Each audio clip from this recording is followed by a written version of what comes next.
کبھی تبوک میں سے ہو گزرتے، کبھی مدائن صالح کے پہاڑوں کو دیکھتے، کبھی کوہتور پہ جاتے، ان جگہوں پہ جاتے جہاں پہ کہ اللہ کی طرف سے عذاب آئے ہیں، کبھی بحیرہ مردار میں جاتے جہاں حضرت لوط کا علاقہ تھا، کس طرح اللہ تعالیٰ نے وہاں اس علاقے میں عذاب بھیجا، دیکھ رہے تھے اپنی آنکھوں سے۔ عزیزان گرامی، عاد و سمود کی قوم پہ جہاں جہاں عذاب آئے، حضور اکرم صلی اللہ علیہ وآلہ وسلم جب غزوہ تبوک میں تشریف لے گئے تو ان علاقوں پہ سے گزرے جہاں عذاب آئے، تو آپ نے فرمایا یہاں سے تیزی سے گزر جاؤ، یہ عذاب کی جگہ ہے اور ابھی تک اس عذاب کا اثر موجود ہے، اور یہاں کے کسی کنویں سے دیکھو پانی مت پینا، اور وہاں سے آپ تیزی سے گزر گئے۔ یہ نظر عبرت ہوتی ہے۔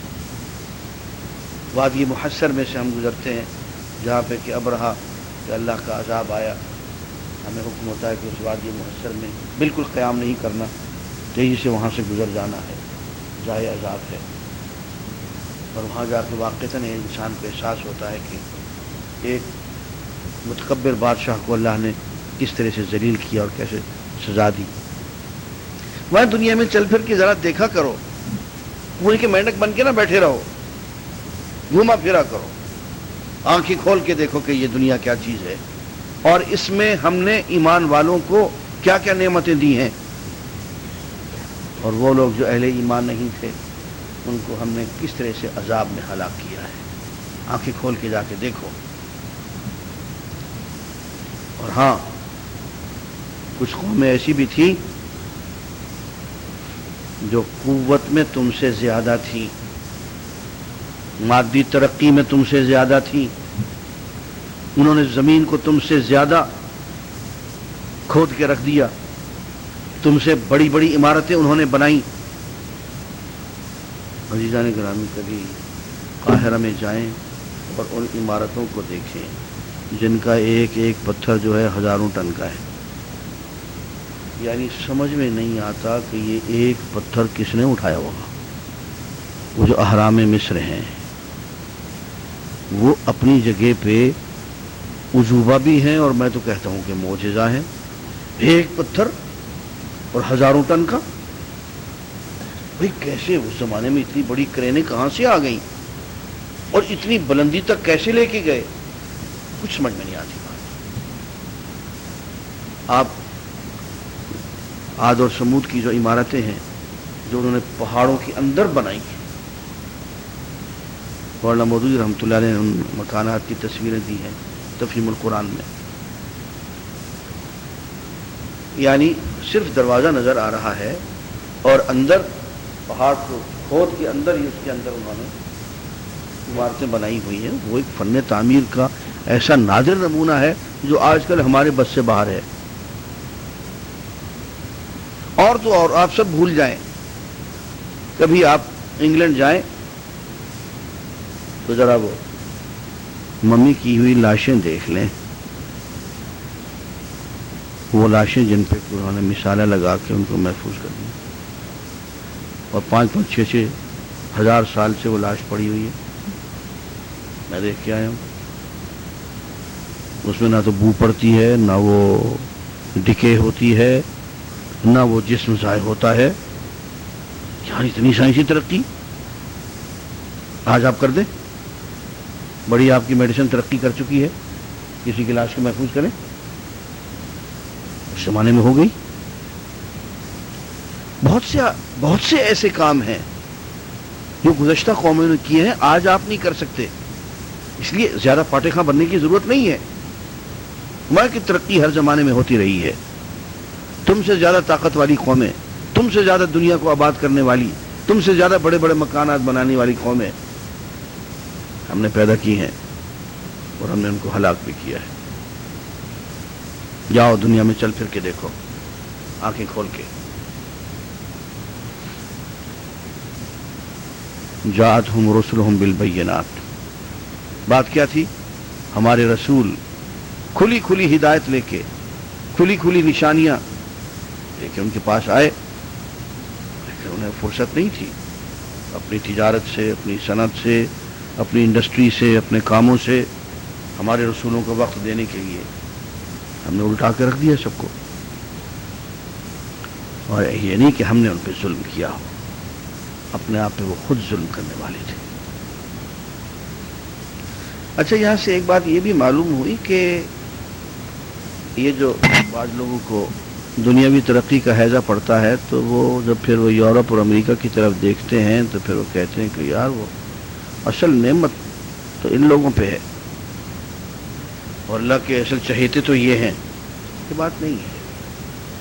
صرف دنیاوی ترقی جو ہے وہ صالح ہونے کا یا اللہ کے چہیتے ہونے کا معیار نہیں ہے۔ اگر ایسا ہو تو انتہائی ترقی یافتہ قوموں پہ عذاب نہ آتے۔ روم پہ جب عذاب آیا ہو جس سے اللہ تعالیٰ نے ان کو الٹایا ہے، اور وہ بھی اس وقت جب کہ وہ بیٹھ کے اپنے تھیٹر میں نظارہ فرما رہے تھے انسانوں کے شیروں کے سامنے پھینک کے، اس وقت آتش فشاں پہاڑ پھٹا ہے، اور وہ شیر نے انسان کو تو بعد میں کھایا ہوگا اور ان کو قدرت نے پہلے ہڑپ کر لیا۔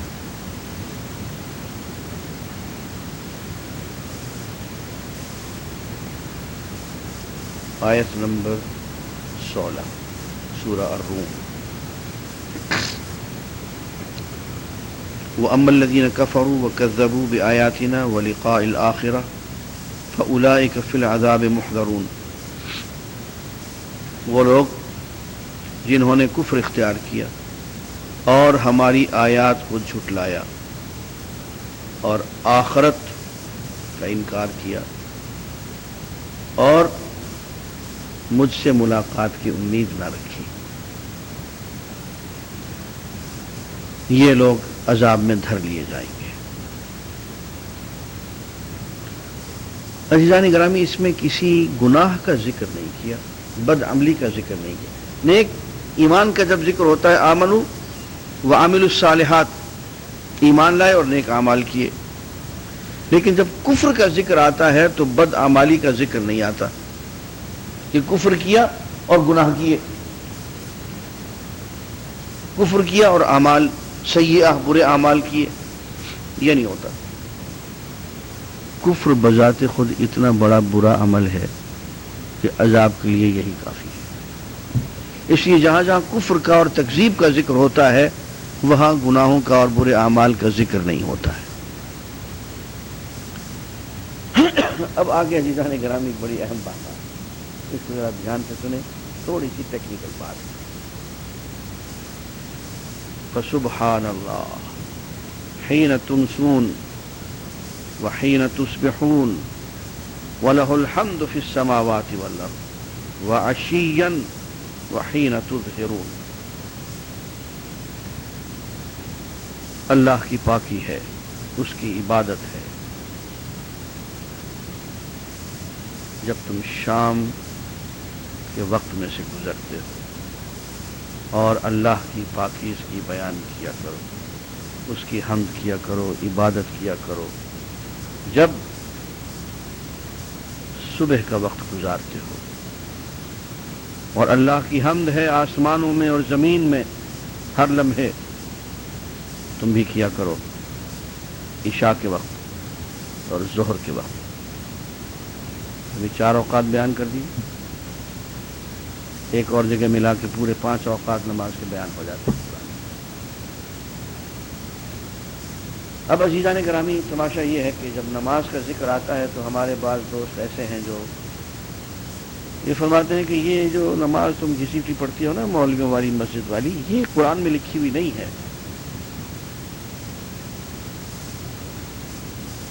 قرآن میں جہاں اقیم الصلاۃ کا ذکر آیا ہے تو اس سے مراد یہ ہے کہ نظام ربوبیت قائم کرو۔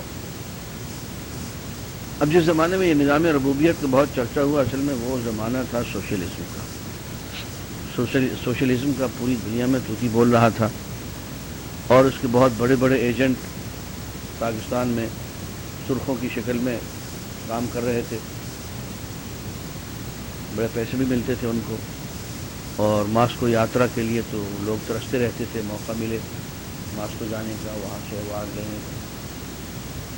تو اس زمانے میں ہمارے کچھ دینی دانشوروں نے سوشلزم کو قرآن کی راستے سے سہارا دینے کی کوشش کی، اور وہ سوشلزم کے نظام کو انہوں نے نظام ربوبیت کا ایک لیبل، اور عقیم الصلاح کا ترجمہ اور تفسیر یوں فرمائی، نظام ربوبیت قائم کرو۔ عزیزان گرامی، یہ نظام ربوبیت تو یہاں بتایا جا رہا ہے کہ دن میں 4 مرتبے کرو قائم، کس وقت؟ شام کو، صبح کو، عشاء کو اور ظہر کے وقت، اور ایک جگہ قبل غروب الشمس کہہ کے عصر کا وقت بھی دے دیا، 5 وقت بیان کر دیا کہ ان 5 وقت میں نظام ربوبیت قائم کرو۔ اچھا، نظام ربوبیت قائم کرتے ہوئے اللہ تعالیٰ نے جو قرآن مجید کے اندر جو ہدایات دی ہیں وہ بڑی دلچسپ ہے کہ جب تم نظام ربوبیت قائم کرو تو ذرا منہ دھو لیا کرو۔ وَإِذَا قُمْتُمْ إِلَى الصَّلَاةِ فَاغْسِلُوا وُجُوهَكُمْ وَأَيْدِيَكُمْ إِلَى الْمَرَافِقِ، تو تم نظام ربوبیت قائم کرنے کے لیے کھڑے ہو تو اپنے منہ دھو لیا کرو، ہاتھ بھی دھو لیا کرو، سر کو مسح کر لیا کرو، پاؤں بھی دھو لیا کرو، تاکہ نظام ربوبیت قائم ہو۔ ہاں، اگر پانی نہ ملے تو مٹی پہ ہاتھ مار کے نظام دے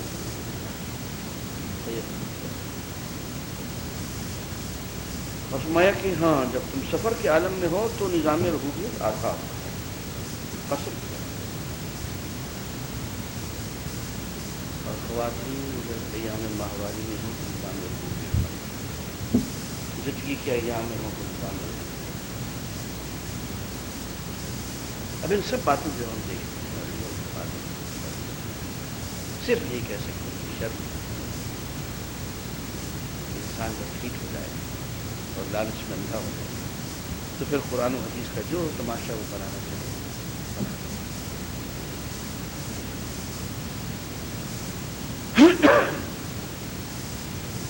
آیت نمبر 25 سورہ الروم۔ ومن آیاته ان تقوم السماء والارض بامره ثم اذا دعاكم دعوة من الارض اذا انتم تخرجون وله من في السماوات والارض كل له قانتون۔ اللہ کی کھلی کھلی نشانیوں میں سے ایک نشانی یہ ہے کہ یہ آسمان اور زمین اس کے حکم سے اپنی اپنی جگہ پہ قائم ہیں۔ اگر دنیا میں کوئی مائی کا لال ایسا ہے، کوئی تمہارا گھڑا گھڑایا معبود یا کوئی اور فن خواں جو یہ کہے کہ اس آسمان کو تو میں نے قائم رکھا ہوا ہے، اگر میں ہاتھ ادھر ہٹا دوں تو آسمان تو گر پڑے گا، اگر کوئی ایسا ہے تو ذرا بتا دو اس کا نام۔ وہ حضرت ابراہیم کے سامنے ایک بیوقوف نے، نمرود نے بحث کر دی کہ تمہارا رب کون ہے؟ انہوں نے کہا جی میرا رب تو وہ ہے جو زندگی دیتا ہے، موت دیتا ہے، وجہ یہ کام تو میں بھی کرتا ہوں۔ 2 قیدی منگوائے، ایک کو زندہ چھوڑ دیا، ایک کو قتل کر دیا۔ یہاں بحث کی جا سکتی ہے کہ یہ زندگی دینا موت دینا نہیں ہے، یہ دہشت گردی ہے، اچھی بری زندگی کو برباد کرنا ہے، یہ بحث کی جا سکتی تھی، لیکن حضرت ابراہیم علیہ السلام نے مورچہ وہاں سے ہٹا دیا کہ یہاں یہ قابو میں نہیں آئے گا۔ پتہ کیا کہا انہوں نے؟ ان اللہ یأتی بالشمس من المشرق فأت بها من المغرب۔ دیکھو میرا اللہ جو ہے وہ روزانہ سورج طلوع کرتا ہے مشرق سے، تم خدا ہو، سورج کے مالک ہو، آج تم مغرب سے نکال لو۔ بھئی دعویٰ خدائی کا ہے نا تمہارا، جب دعویٰ خدائی ہے تو یہ سورج، یہ چاند، یہ سب تمہاری مخلوق ہوئے، تمہارے تابع ہوئے،